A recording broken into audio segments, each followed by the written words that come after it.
Bonjour à tous, j'espère que vous allez bien, que vous êtes en forme. Aujourd'hui, j'avais envie de vous partager comment réaliser son bilan bien-être en cette fin d'année et surtout pourquoi.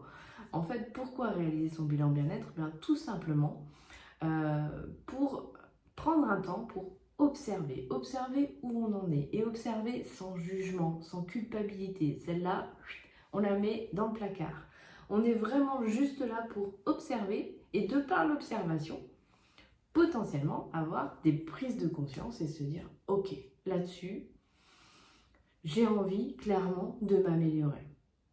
Qu'est-ce que donc Qu'est-ce que donc Je ne sais pas si ça se dit qu'est-ce que donc, mais qu'est-ce que je peux mettre en place pour améliorer ce domaine-là.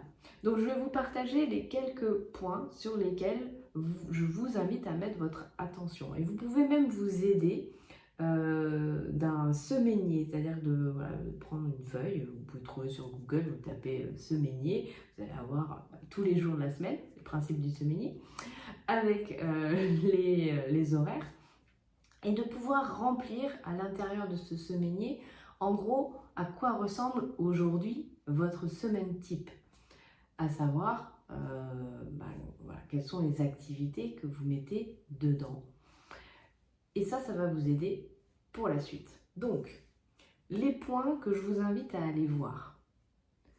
D'une part, évaluer votre sommeil. Et par exemple, justement, en utilisant le semainier, globalement, est-ce que, en gros, je dors bien 2 jours par semaine, 3 jours par semaine? Pas du tout, jamais. Voilà. Mais déjà, d'évaluer votre niveau de sommeil. On le sait, le sommeil, c'est la base de tout.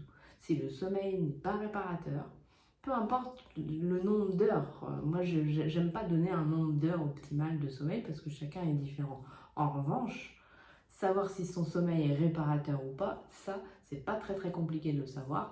C'est globalement, si le reste de vos journées sont correctes et que vous n'avez pas envie de dormir toute la journée, que vous n'avez pas des gros coups de barre, que vous ne vous sentez pas complètement épuisé, c'est que globalement, votre sommeil est réparateur.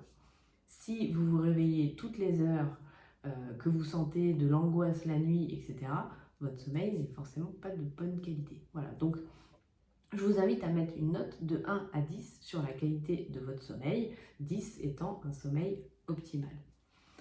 Le deuxième point que je vous invite à regarder, c'est votre niveau de stress quotidien. Et là, c'est pareil, vous pouvez prendre un semainier. Déjà, ça peut être intéressant parce que le semainier peut parfois vous permettre de prendre conscience que tiens, le week-end, je suis vachement plus détendue que la semaine. Bon, ce qui est en général est le cas pour beaucoup de personnes. Mais c'est vraiment important de noter et de prendre conscience des jours, parce qu'il y a peut-être aussi des jours dans la semaine où votre niveau de stress il est plus important. Par exemple, je sais pas, le mercredi où en fait vous avez pris votre journée, mais finalement c'est la journée la plus stressante parce que vous la surchargez, il y a peut-être des activités dedans qui sont plus stressantes que d'autres. Peu importe, mais de faire ce bilan de votre niveau de stress. Parce que clairement, hein, le mauvais sommeil plus un stress élevé, c'est la clé d'une mauvaise santé. Ça rime en plus. Bon, bref. Donc, d'évaluer son niveau de stress.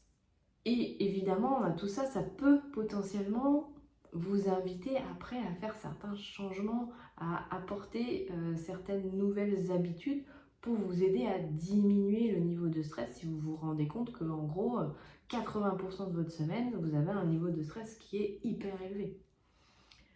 Le bien-être physique, combien de temps dans ma semaine je passe à mettre mon corps en mouvement? Et là, peu importe l'activité. Vraiment, peu importe l'activité, que ce soit du jardinage, de la marche, de la course à pied, de la musculation ou toute autre activité, à partir du moment où vous mettez le corps en mouvement, c'est une activité physique. Donc c'est bien, c'est même essentiel de regarder sur une semaine combien de temps vous passez à bouger réellement votre corps. Moi, ça fait partie là des prises de conscience que j'ai eues. Et d'ailleurs, ça m'invite à vous faire une prochaine vidéo sur ce qu'on appelle le NEAT. Donc le NEAT, c'est toutes les activités physiques qui sont en dehors, en gros, d'une séance de sport. parce que c'est toujours intéressant de regarder justement notre niveau de NEAT dans la semaine et de prendre conscience que peut-être qu'on fait 1 heure de sport par jour ou 5 fois par semaine, mais si tout le reste de la semaine on est majoritairement en position assise ou assis dans une voiture ou derrière son bureau, et ben, clairement on est quand même considéré comme des gens sédentaires.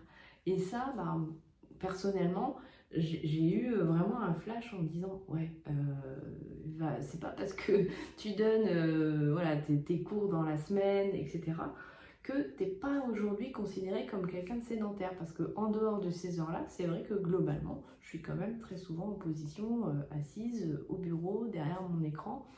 Donc voilà, moi en tout cas, dans ce que j'ai décidé d'apporter comme changement, et pas forcément de grands changements, ce sont ces fameux NEAT dont je vous reparlerai dans une prochaine vidéo. C'est bien également d'évaluer votre niveau de bien-être physique, à savoir, est-ce que je digère bien?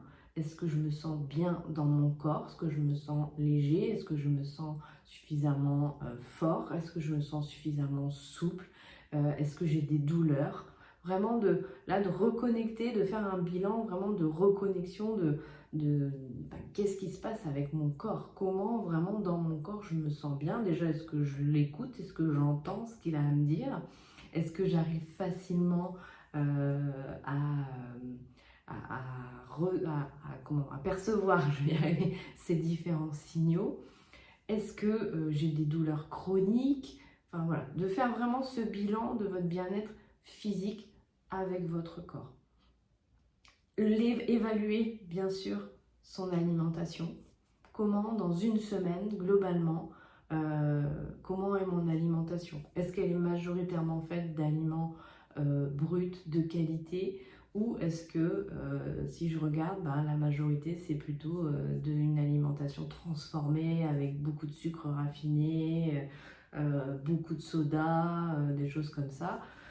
Voilà, ça aussi, c'est intéressant. Et voilà, à titre personnel, moi qui me rends compte que je suis beaucoup trop dans le perfectionnisme au niveau de l'alimentation, je me suis rendu compte que déjà, dans la majorité du temps, j'ai une alimentation qui est vraiment saine et que, à l'inverse, j'ai besoin de m'autoriser un peu plus d'aliments qui me font plaisir, qui ne sont pas forcément dans la liste des aliments au top du top, mais de sorte à rééquilibrer aussi le 80-20.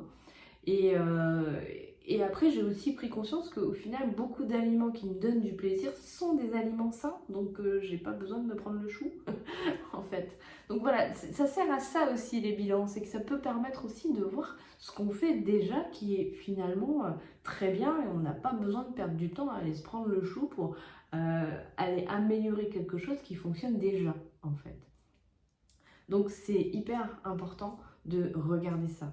De prendre conscience, en ce qui me concerne, par rapport à l'alimentation, prendre conscience que c'est plus notre état d'être, parfois quand on est en train de manger, qui va être important. Savoir de percevoir que, en fait, j'ai surtout tendance à manger en étant beaucoup trop stressée, parfois stressée par peur de ne pas manger ce qu'il faut, etc. Donc ça aussi, c'est important d'observer, de se dire, en fait, je mange très bien, donc que l'important, c'est je savoure ce que je mange, je prends du plaisir et je me fous la paix.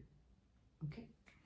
Donc, vous pouvez mettre aussi en indicateur, globalement, chaque jour, l'indicateur de je me fous la paix, justement. Combien de fois par jour je m'autocritique, je me juge, je suis cinglant ou cinglante avec moi-même.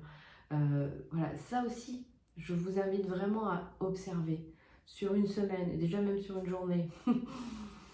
Combien de temps je passe dans la journée à m'auto-critiquer, à me faire du mal, à être mauvais verbalement, intérieurement avec moi-même. Ça aussi, je vous invite à l'évaluer sur une échelle de 1 à 10.